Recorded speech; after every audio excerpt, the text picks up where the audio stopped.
Good morning student. आज हम पढ़ेंगे स्वर और व्यंजन के बारे में। इनको पढ़ने से पहले हमें पता होना चाहिए कि व्याकरण क्या होती है। व्याकरण वह शास्त्र है जो हमें किसी भाषा के नियमों को सिखाकर उसके शुद्ध रूप से हमें परिचित करवाता है।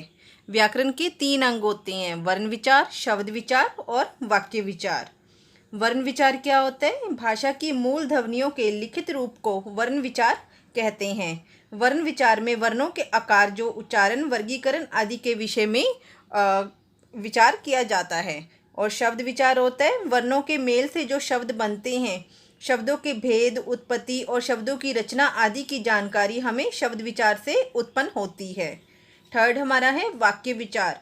शब्दों के मेल से वाक्य बनते हैं। वाक्य विचार में वाक्यों के अंग, भेद, विराम चिन्ह आदि के विषय में जानकारी प्राप्त होती है। अब हम सबसे पहले पढ़ते हैं वर्ण के बारे में। वर्ण किसे कहते हैं? भाषा की सबसे छोटी इकाई जिसके और टुकड़े नहीं हो सकते, वर्ण कहलाती है। यह 2 प्रकार की होती है, स्वर और व्यंजन। तो अब हम पढ़ेंगे स्वर के बारे में। स्वर किसे कहते हैं? जिन वर्णों का उच्चारण किसी अन्य वर्ण की सहायता के बिना किया जाता है वे स्वर कहलाते हैं। ये 11 होते हैं, जैसे अ, आ, ई, उ, री, ए, ओ तथा ओ। स्वर के आगे 3 भेद होते हैं: ह्रस्व स्वर, दीर्घ स्वर और प्लुत स्वर। ह्रस्व स्वर में क्या होता है कि जिन स्वरों के उच्चारण में बहुत कम समय लगता है वे ह्रस्व स्वर कहलाते हैं। ये 4 होते हैं: अ, ई, उ तथा री। दीर्घ स्वर, जिन स्वरों के उच्चारण में ह्रस्व स्वर से दुगना समय लगता है वे दीर्घ स्वर कहलाते हैं। ये 7 होते हैं: आ, ई, उ, ए, ओ तथा ओ। थर्ड हमारा है प्लुत स्वर। जिन स्वरों के उच्चारण में ह्रस्व स्वर से 3 गुना समय लगता है वे प्लुत स्वर कहलाते हैं, जिनका चिन्ह ऐसे एस की तरह होता है, जिसका प्रयोग प्राय पुकारने, जोर से गाने या रोने के समय किया जाता है, जैसे हे राम, आम, ओम आदि। नेक्स्ट हम पढ़ेंगे व्यंजन के बारे में। व्यंजन किसे कहते हैं? जिन वर्णों का उच्चारण स्वरों की सहायता से किया जाता है वे व्यंजन कहलाते हैं।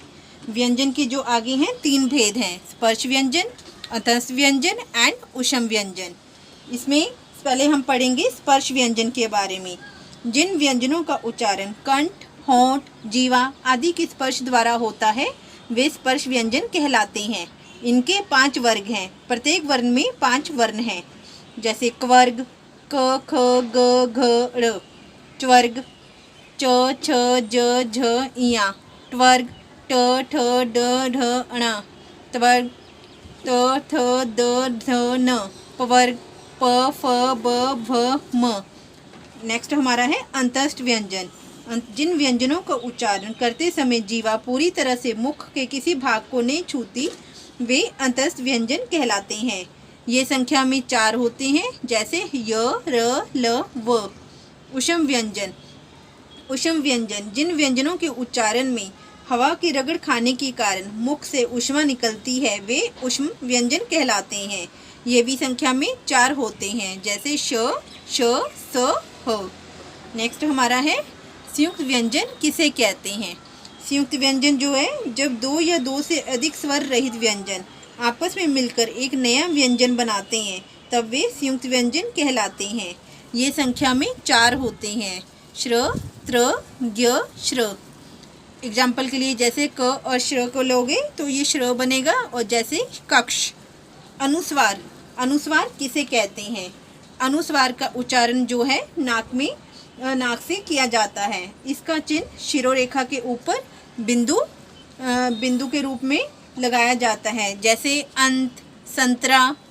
नेक्स्ट हमारा है अनुनासिक स्वर। इसके उच्चारण के समय हवा नाक तथा मुख दोनों के दबाव के साथ हवा जो है वो बाहर निकलती है, आवाज़ हमारी।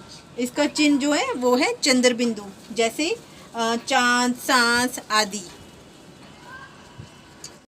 Thank you. Have a nice day. Please like, share and subscribe it.